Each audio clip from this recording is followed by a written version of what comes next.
भारत सरकार की बात करें तो भारत सरकार के वित्त मंत्री निर्मला सीतारमण द्वारा जो है आज अंतरिम बजट जो है वो पेश किया गया है और वहीं पर वर्ष 2024 और चुनावों से भरा हुआ है, उससे पहले का ये बजट है। हालांकि इसी पर बातचीत करने के लिए हमारे साथ मौजूद है कांग्रेस के चीफ स्पोक्सपर्सन रविंद्र शर्मा जी। रविंद्र जी, किस तरह से देख रहे हैं इस अंतरिम बजट को और आज इस अंतरिम बजट में जो है पूरी तरह से हर एक वर्ग को जो है टच किया गया है वित्त मंत्री द्वारा? देखिए, ये मोदी कार्यकाल का 10 साल का आखिरी बजट था। बहुत उम्मीद थी कि चुनाव से पहले राहत मिलेगी।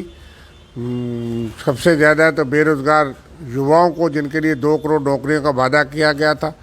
10 साल में 20 करोड़ नौकरियां तो नहीं मिली, लेकिन 1 करोड़ से 4 करोड़ 20 बेरोज़गार हो गए। इसी तरह से काले धन को वापस ला करके सारे को पूंजी को जमा करने की बात कही गई थी, लेकिन सफ़ेद धन लेकर के और बैंकों का पैसा लूट करके लोग चले गए, वो वापस नहीं ला सके। इस तरह से महिलाओं के लिए, किसानों के लिए, मजदूर के लिए, आम आदमी के लिए और सैलरीड क्लास के लिए बड़ी उम्मीद थी। सैलरीड क्लास को भी कोई राहत नहीं मिली, क्योंकि इनकम टैक्स की स्लैब को उसमें कोई छूट नहीं हुई जो कि होनी चाहिए थी। इसी तरह से महिलाओं की सुरक्षा और महिलाओं के लिए उत्थान की बहुत बड़ी बात की जाती थी, लेकिन उसमें कोई बढ़ोतरी नहीं हुई।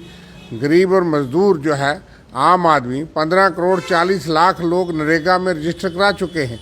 इससे पता लगता है कितनी बड़ी बेरोज़गारी और जो है वो जॉबलेसनेस है कि जिसकी बात होनी चाहिए थी।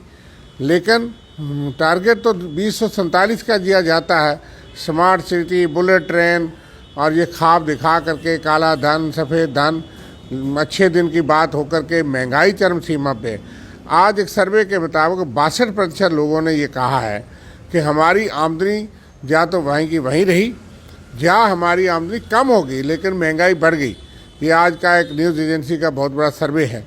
लेकिन 45% लोगों ने कहा कि हमारी आमदनी कम हो गई, खर्चा बढ़ गया, और 18% लोगों ने कहा कि हमारी आमदनी उतनी है, खर्चा बढ़ गया। तो इसलिए ये साफ दिखाता है कि महंगाई कितनी बड़ी है। डॉक्टर मनमोहन सिंह जी के 10 साल के कार्यकाल में 6.9% जीडीपी ग्रोथ रही है एवरेज, और इनके अपने आंकड़ों और 11-12 का जो स्थिति है जिसके मुताबिक आंकलन किया गया है, वो उसके मुताबिक 5.8% इनका जीडीपी ग्रोथ है। अगर सही आंकलन किया जाए और सही डाटा के मुताबिक हो तो उससे भी कम है, 4%। ये तो इनके अपने सुब्रमण्यम स्वामी, जो जाने माने अर्थशास्त्री है, उन्होंने आज कहा है।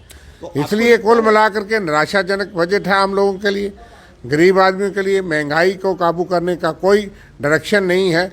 सैलरीड मिडिल क्लास लोगों के लिए कोई डायरेक्शन नहीं है, कोई राहत नहीं है। बेरोजगार नौजवानों के लिए कोई राहत नहीं है। बातें लंबी लंबी कही गई हैं, हालो स्लोगन्स हैं, लेकिन यह है कि उसको कैसे पूरा किया जाएगा।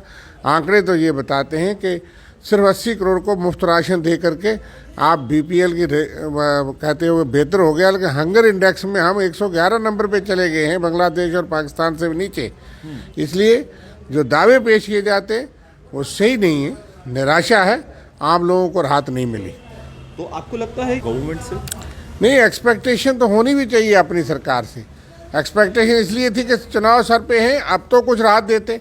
पहले तो कहते थे 35 रुपये 36 रुपये पेट्रोल डीजल होना चाहिए, लेकिन यह है कि अंतर्राष्ट्रीय स्तर पे जो है वो कम कीमत है और आपकी पेट्रोल डीजल की कीमत जो है वो बढ़ती जा रही है। आम आदमी को राहत नहीं है।